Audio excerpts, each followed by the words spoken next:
हाय नन्हे दोस्तों। उम्मीद है आप सब ठीक से होंगे।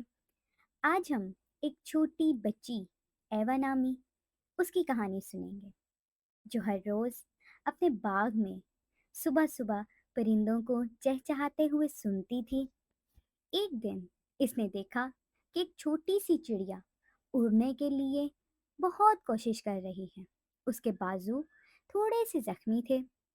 एवा ने आहिस्ता से चिड़िया से कहा, ओह नो चिड़िया, क्या तुम ठीक हो?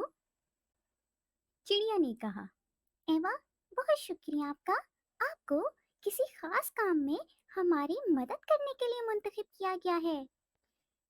इस चिड़िया ने इसे जादुई परिंदे के एक झुंड से मुतारिफ करवाया।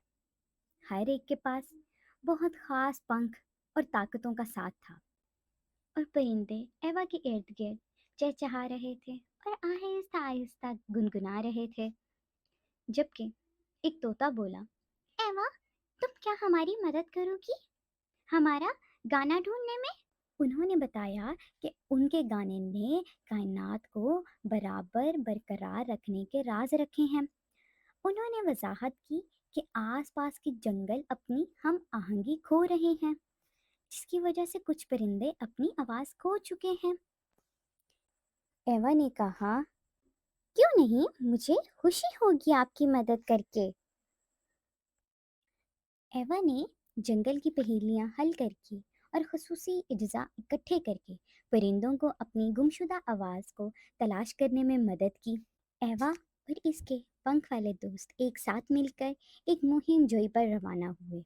मेहरबानी, टीम वर्क और कायनात के जादू के बारे में सीख रहे हैं। आखिरकार वो जंगल में हम आंधी को बहाल करते हैं। एवा खुश हुई और कहा, ये हमने कर दिखाया। जंगल फिर से चहचहाने लगा।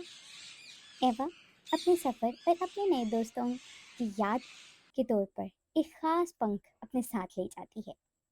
जी बच्चों, तो ये कहानी आपको कैसी लगी? अच्छी लगी हो तो इस पे कमेंट, शेयर और लाइक और सब्सक्राइब ज़रूर करिएगा, और कमेंट में ज़रूर बताइएगा आपको ये कहानी कैसी लगी।